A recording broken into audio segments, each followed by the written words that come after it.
Muy buenas noches, amados amigos que ustedes nos visitan en esta noche a esta conferencia. Bienvenidos a cada uno de ustedes. Hoy día queremos animarles a ponerse cómodos, contentos. No van a ver una película, sino van a escuchar un mensaje de la palabra del Señor. Una palabra oportuna para sus vidas, y por eso les pido que presten atención. Quiero que usted, si está con su televisor, con su celular o su laptop, yo quiero que usted pueda evitar de otros ruidos para concentrarse en esta noche en lo que vamos a poder compartir el mensaje de la palabra. Hoy quiero animarte a que tú le puedas decir: Dios, este tiempo es separado para ti. Quiero que bendigas mi vida. ¿Estás dispuesto? Entonces, ahí donde estás, si estás con la familia o estás solo, busca un lugar tranquilo para poder escuchar el mensaje. Quiero presentarles a ustedes en esta noche al pastor Walter Delgado, que va a estar compartiendo la palabra de Dios hoy día.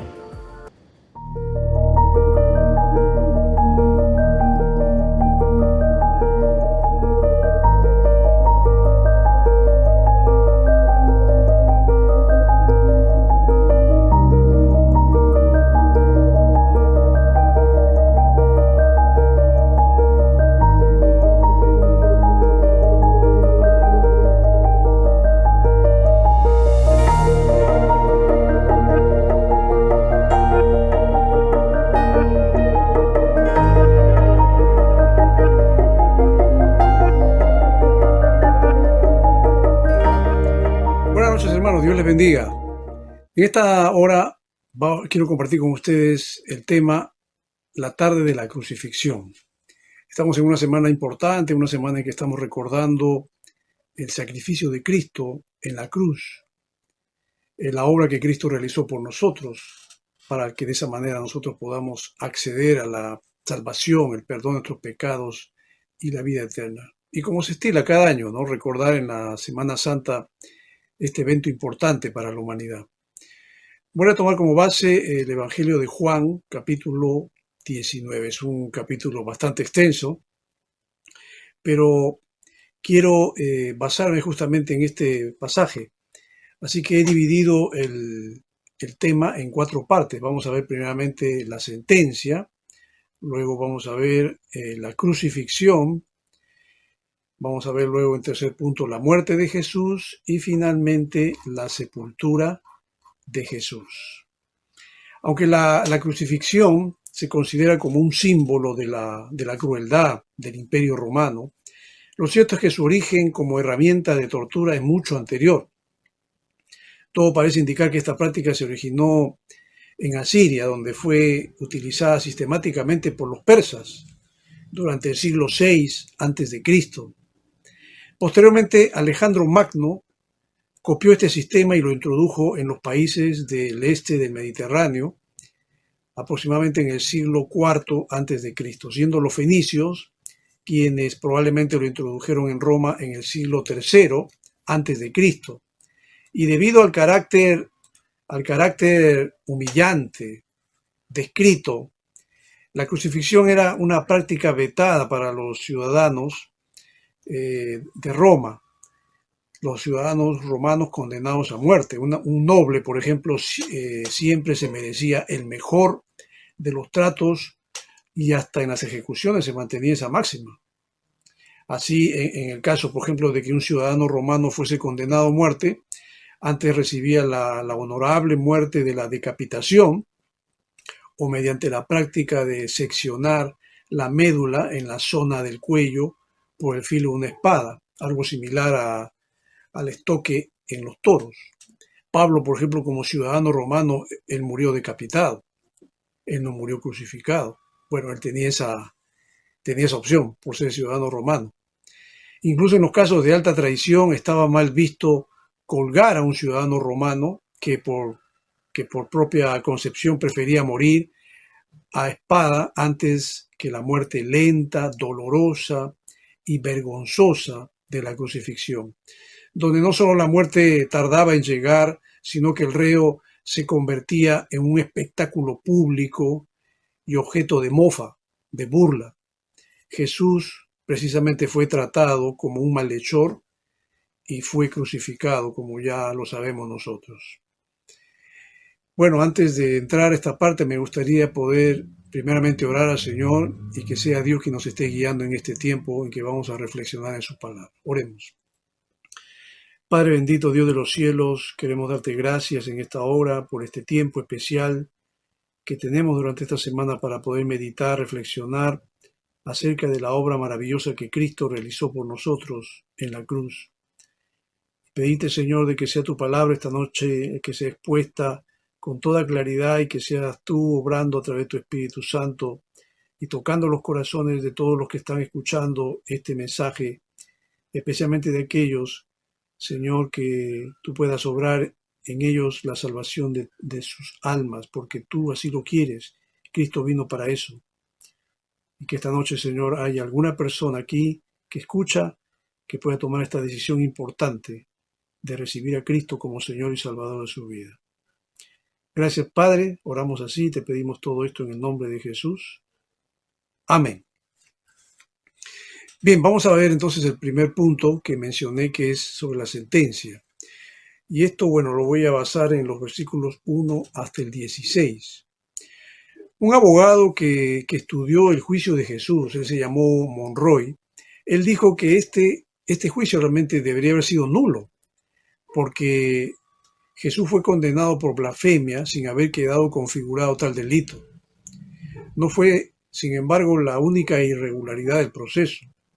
Monroy contabiliza y expone con detalle un total de 23 irregularidades y él dice que otros autores han hecho ascender su número hasta 34 violaciones. Dos, sin embargo, fueron, además de rigurosamente ciertas, definitivas y graves.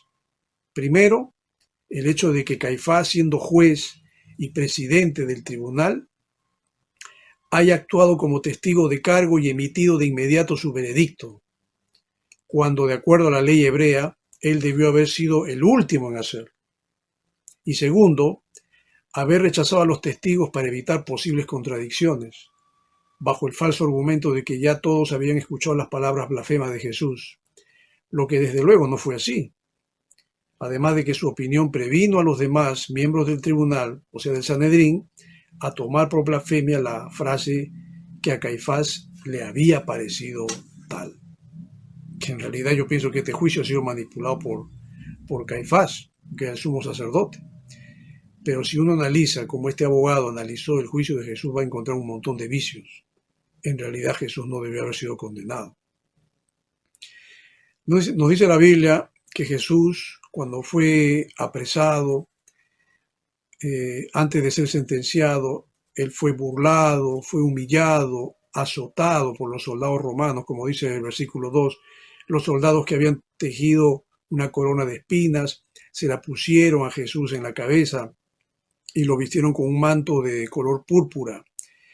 ¡Viva el rey de los judíos!, le gritaban mientras se le acercaban para abofetearlo.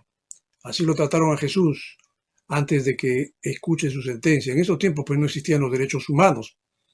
En esos tiempos se imperaba la violencia, la crueldad, y se abusaba de muchos delincuentes antes de que estos pudieran escuchar su sentencia. Por otro lado, Pilato, por ejemplo, no hallaba culpa en él, en Jesús, y por lo tanto no veía razón de matarlo. En el versículo 6 dice: tan pronto como lo vieron, los jefes de los sacerdotes y los guardias gritaron a voz en cuello: «¡Crucifícalo, crucifícalo!». «Pues llévenselo y crucifíquenlo ustedes», replicó Pilato. «Por mi parte no lo encuentro culpable de nada». Es que en realidad para Pilato no había hecho Jesús nada malo, no había cometido un crimen. Y para poder llevarlo a la cruz, en otras palabras, para poder matarlo crucificado, pues Jesús tenía que haber cometido algo execrable, y nada de eso había hecho. Era un tema más de la religión, de los judíos. Esto no ameritaba una pena de muerte, por eso que Pilato no quería mandarlo a morir. Pilato más bien quería liberarlo, pero en cierto modo también vamos a ver que Pilato temía las amenazas de los judíos, como dice el versículo 12. Desde entonces Pilato procuraba poner en libertad a Jesús, pero los judíos gritaban desaforadamente: si dejas en libertad a este hombre, no eres amigo del emperador. Cualquiera que pretende ser rey se hace su enemigo. Finalmente, Pilato accedió al deseo de los judíos y, como dice el versículo 16, Pilato lo entregó para que lo crucificaran y los soldados se lo llevaron. Esta sentencia, en realidad, como dijimos, su juicio tuvo vicios, esa sentencia no debió haberse dado. Pilato, vemos a un Pilato miedoso, temeroso, que en realidad a él le asistía la razón también de no mandarlo a la muerte, pero por la presión del Sanedrín, por la presión de los judíos que querían que lo mate y en fin, para no verse envuelto en problemas posteriormente, pues decidió mandarlo a la muerte. Y es aquí donde entramos a la segunda parte, que es justamente la crucifixión. Bueno, se dice que los clavos que los romanos usaban eran más o menos de 13 a 18 centímetros de largo, afilados hasta terminar en una punta aguda. Se clavaban por las muñecas. Es así como lo usaron con Jesús. El clavo atravesaba el nervio mediano. Ese es el nervio mayor que sale de la mano y quedaba triturado por el clavo que lo martillaba. Este dolor es similar al que uno siente cuando se golpea, por ejemplo, accidentalmente el codo y se da en ese huesito, en el nervio llamado cúbito. Pero ahora imagine usted tomar un par de pinzas y presionar hasta triturar ese nervio. Ese dolor es similar al que Jesús justamente experimentó. Al romper ese tendón Jesús, y por tener sus muñecas clavadas, Jesús fue obligado a forzar todos los músculos de su espalda para poder respirar. El dolor era tan insoportable que literalmente no existían palabras para describirlo. Se tuvo que inventar una nueva palabra incluso a raíz de esto, que se llama la palabra excruciante, que significa de la cruz, para describir semejante dolor. Es decir, el dolor que experimenta una persona cuando está en la cruz es un dolor obviamente insoportable y que se inventó justamente esta palabra, excruciante, para poder definir o para poder conceptuar el dolor que experimenta una persona que está ahí crucificada. Jesús caminó aproximadamente unos 600 metros desde el lugar donde escuchó su sentencia hasta el lugar que justamente fue crucificado, hasta el lugar de la calavera, ahí justamente lo crucificaron, y tenía que cargar una cruz que pesaba aproximadamente entre 35 a 50 kilos. Llevaba justamente su causa escrita en 3 idiomas, como dice el versículo 20. En la segunda parte el letrero estaba escrito en arameo, latín y griego. Interesante, ¿no? Que a un personaje que para ellos era seguramente un delincuente común, pero en realidad su trascendencia había sido de tal magnitud que tuvieron que usar un letrerito para que pueda escribirse allí su causa escrita en 3 idiomas. Esto a mí, en lo personal, me hace entender de que la muerte de Jesús no era solamente para el pueblo judío. El plan de Jesús no era solamente salvar al pueblo judío. El plan de Jesús trasciende las fronteras y va más allá de salvar al pueblo judío. También el plan del Señor era alcanzar al mundo de aquel entonces que estaba fuera de los límites de la antigua Palestina, alcanzar a Europa, alcanzar a Asia y bueno, hasta lo último de la tierra, como fue el mandato del Señor Jesucristo. Y esto es una forma de dar a entender de que también al escribirse en 3 idiomas, pues el mensaje de Cristo también hoy día se difunde no solo en 3 idiomas, sino en todos los idiomas del mundo para que la gente sepa que hay un Salvador y que quiere justamente cumplir su propósito de salvar a la humanidad. Lo único valioso que vieron los soldados de Jesús en ese momento era su ropa. El verso 24 dice: no la dividamos, se dijeron unos a otros, echemos suerte para ver a quién le toca. Y así lo hicieron los soldados. Esto sucedió para que se cumpliera la escritura que dice: se repartieron entre ellos mi manto y sobre mi ropa echaron suertes. Dice que para los soldados la vida de Jesús no tenía ningún valor. No valía nada ese hombre, como cualquier malhechor que era crucificado. Como Jesús no era un ciudadano romano, entonces él sí merecía morir en la cruz.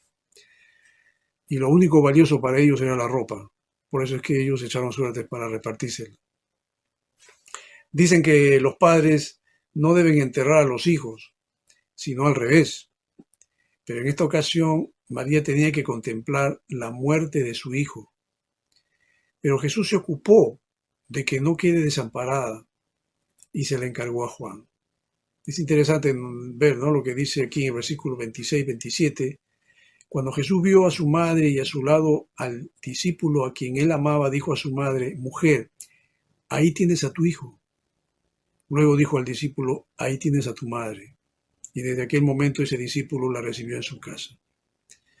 Jesús, estando en la cruz, se preocupó también de que su madre no quede desamparada.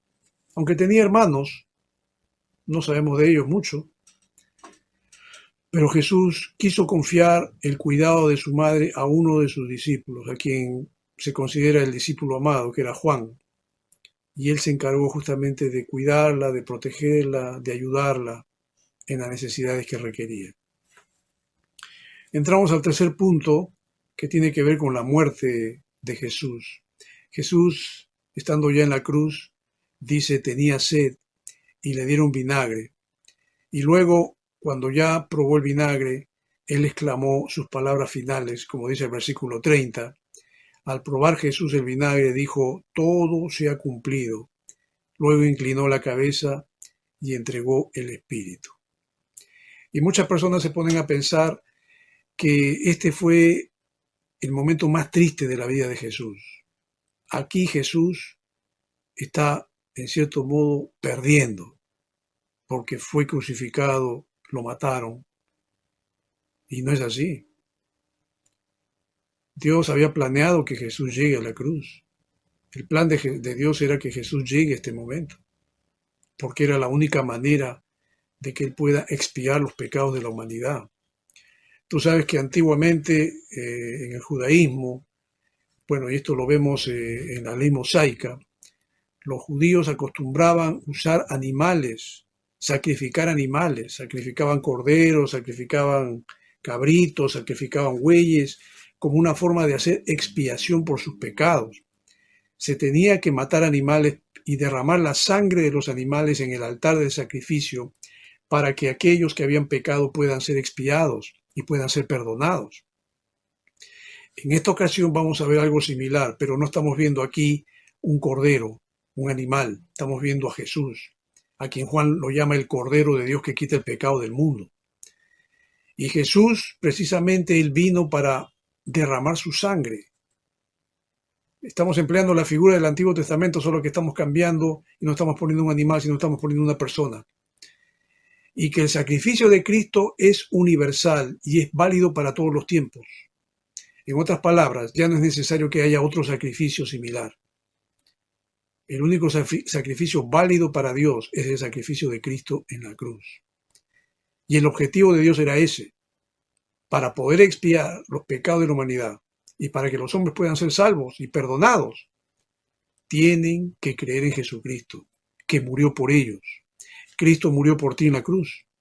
Cristo murió por mí en la cruz. Cristo murió por toda la humanidad en la cruz. Ya no tienes que hacer ningún sacrificio.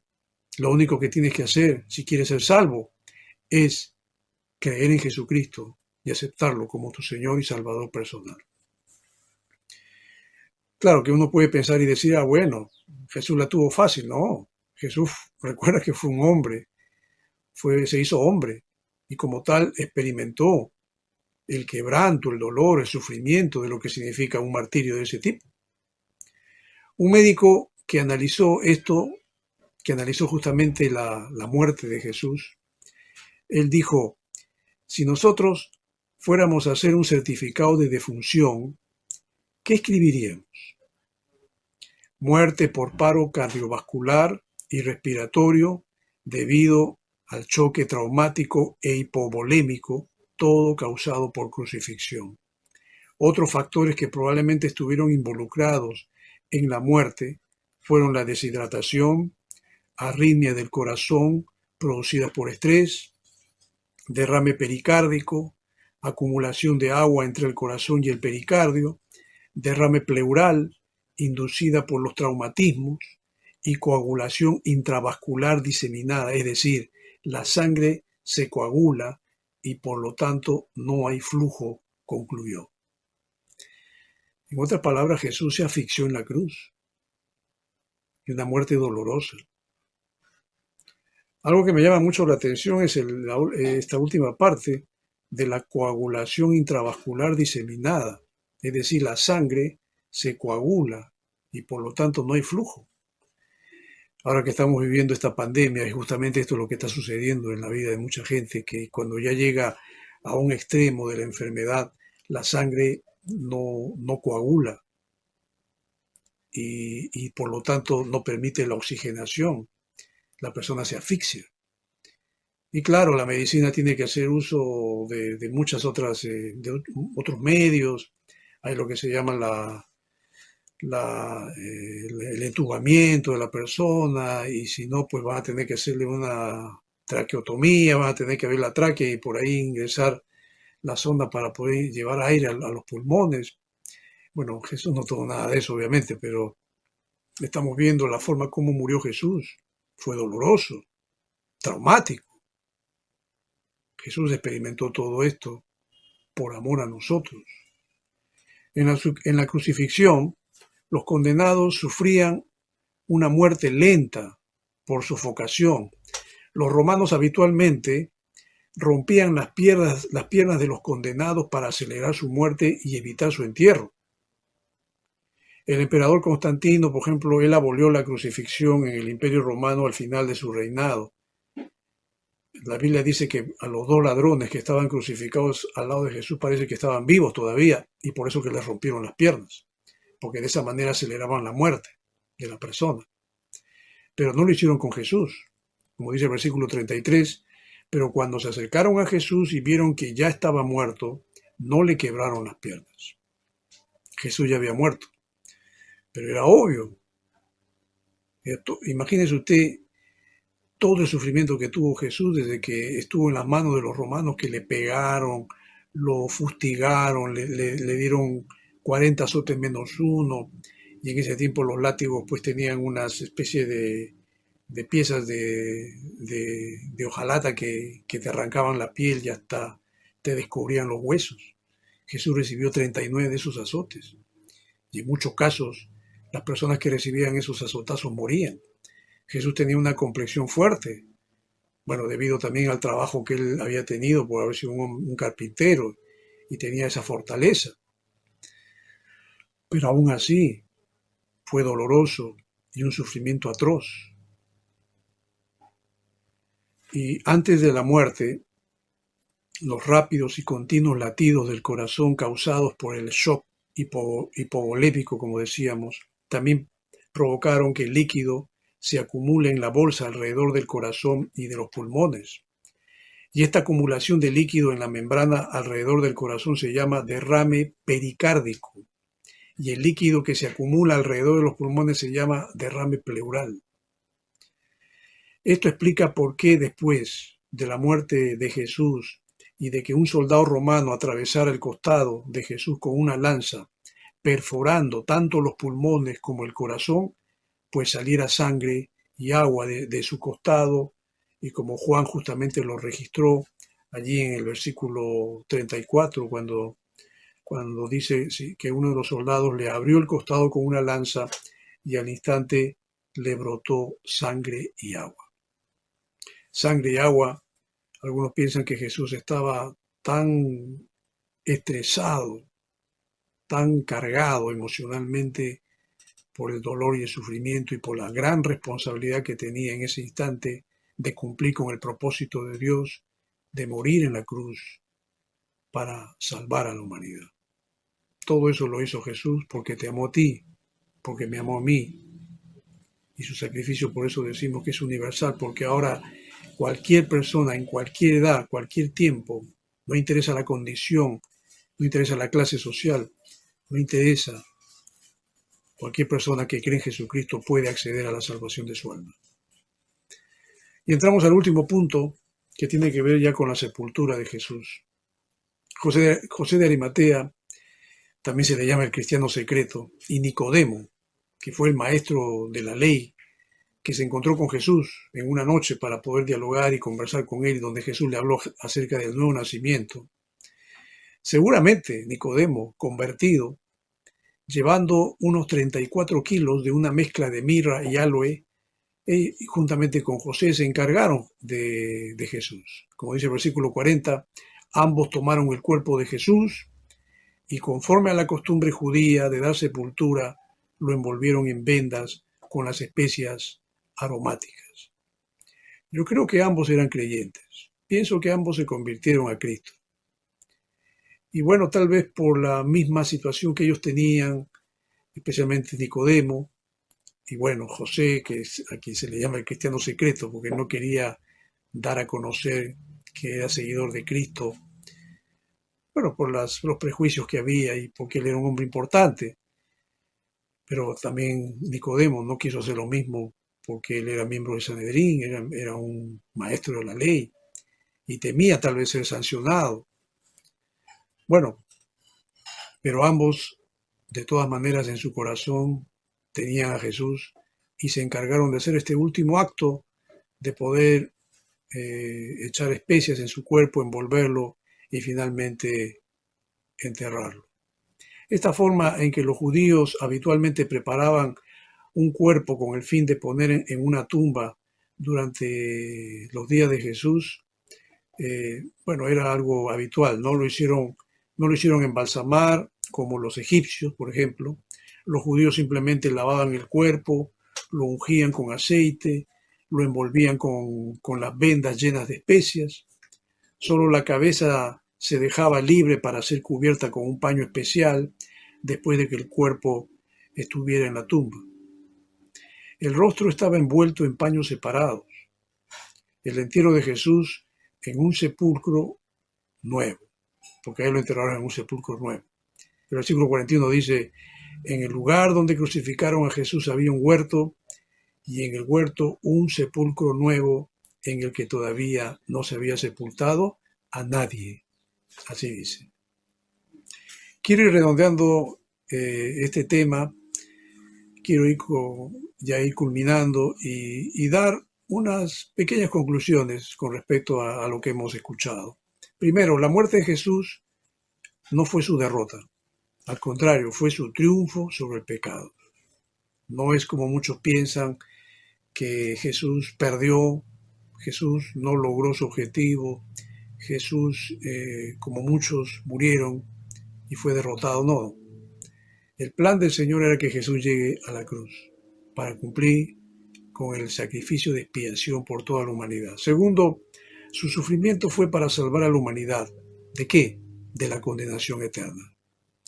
En otras palabras, todos los hombres están destinados a la condenación eterna.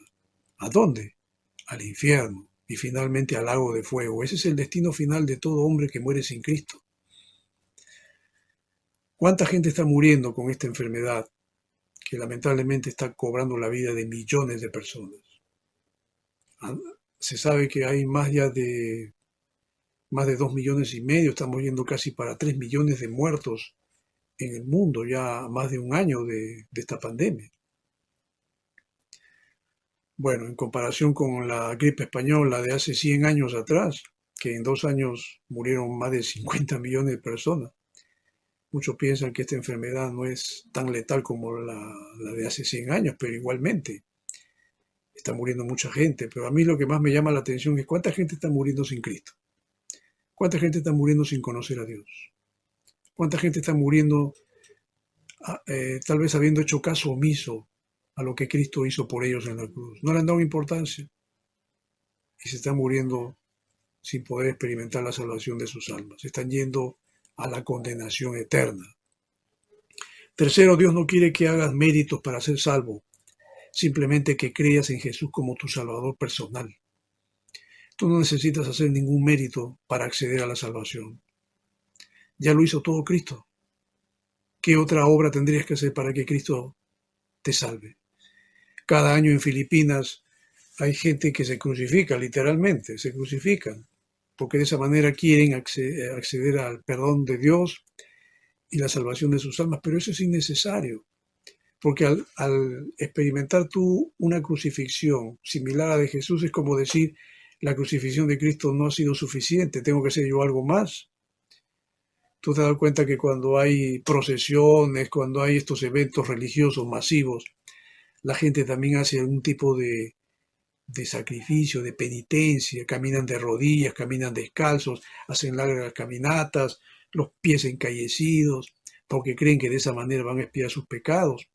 Hay otros que agarran un látigo y se autoflagelan, como una forma también de poder contener sus tendencias pecaminosas, de esa manera tal vez querer hallar cierta gracia delante de Dios. Es decir, hay todavía en el ser humano la tendencia de querer hacer obras, de que sea algún mérito para que podamos obtener la gracia y el favor de Dios. Y no es así. Y finalmente, así como Jesús resucitó, también dio la promesa de la resurrección y vida eterna para los que creen en Él. Cristo resucitó al tercer día, dice la Biblia. Y así como Él resucitó, también Cristo ha prometido que van a resucitar todos los que creen en Él. Jesús dijo, yo soy la resurrección y la vida, el que cree en mí, aunque esté muerto, vivirá. Dios quiere, mi querido amigo, que estás escuchando esta palabra esta noche, que tú accedas a esa salvación, al perdón de tus pecados y a la vida eterna. Esta es una experiencia que Dios quiere que tú la vivas gratuitamente, no te va a costar nada, ojo, gratuitamente. Dios te quiere dar la salvación, por eso dice que es por gracia. La gracia significa que es un regalo de Dios para ti. Y creo que no podemos desechar esto. Si tú te amas a ti mismo, no deseches la salvación de tu alma. ¿Por qué tienes que condenarte cuando Dios te quiere dar la salvación y la vida eterna? Esta noche Dios te llama, querido amigo, mi querida amiga, a que tú creas en Jesucristo. Abras tu corazón a Cristo, le rindas tu vida a Cristo, creas en Jesucristo. Y no solamente tú, tu familia, como dice la Biblia, cree en Jesucristo y serás salvo tú y tu casa. Esta noche Dios quiere salvar tu alma. Te pregunto, ¿quieres que Dios lo haga? Si deseas que lo haga, acompáñame en esta oración. Amado Dios, te doy gracias en esta hora.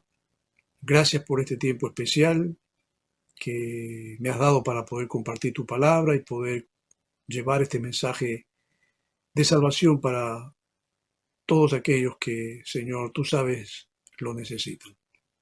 Bendito Dios, si esta noche hay alguien que está escuchando este mensaje y que desea abrir su corazón para que Cristo entre en su vida y que desea ser salvo y que valora la muerte de Cristo en la cruz y que está preparado para la vida eterna, toca su corazón esta noche y permite que pueda tener esta bendición. Cristo murió por sus pecados, Cristo murió por él también, por ella. Y lo único que el Señor le pide es que crea, porque al que cree, todo le es posible.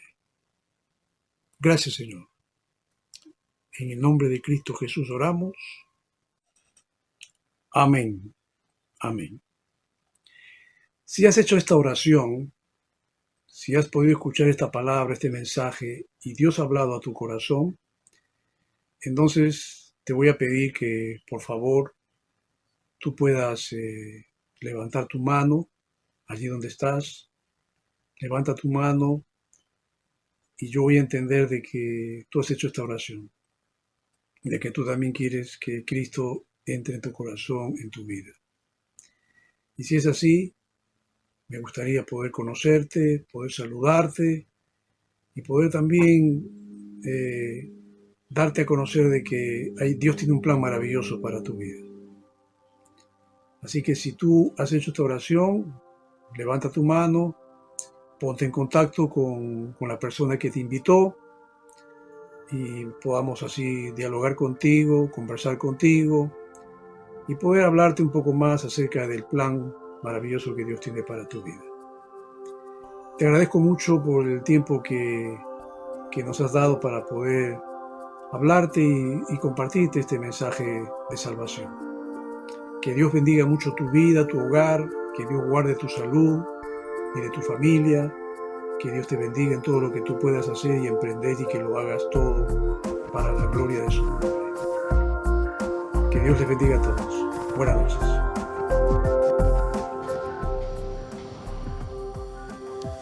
Después de escuchar este mensaje y haber sido invitados a orar, de seguro que uno o dos o varios de ustedes que están viendo este mensaje o han escuchado este mensaje, están interesados en su corazón de querer acercarse más a Dios, de querer aprender más de Él. Y nosotros como Iglesia, Alianza Cristiana Misionera China de Pueblo Libre, queremos decirles a cada uno de ustedes que estamos dispuestos a ayudarle. Y para esto usted nos tiene que hacer saber. ¿Cómo? Por ejemplo, si usted nos ha mirado por el Facebook, escríbanos un mensaje de texto en interno y díganos: quiero saber más de Jesús. Nosotros nos comunicaremos para que usted pueda empezar a estudiar un curso maravilloso que se llama Mi Nueva Alianza con Dios. Y si usted dice no sé escribir, entonces ponga aunque sea amén o alguien que le escriba, nosotros nos contactaremos con ustedes. Si nos puede dar su nombre, mucho mejor todavía. Y quiero animarles que el día lunes a las 8 de la noche vamos a tener una recepción para todos aquellos que han tomado la decisión de empezar una relación con Cristo. Les esperamos el día lunes, pero todavía mañana sábado continúa la conferencia y el domingo tenemos un tema muy especial que es la mañana de la resurrección.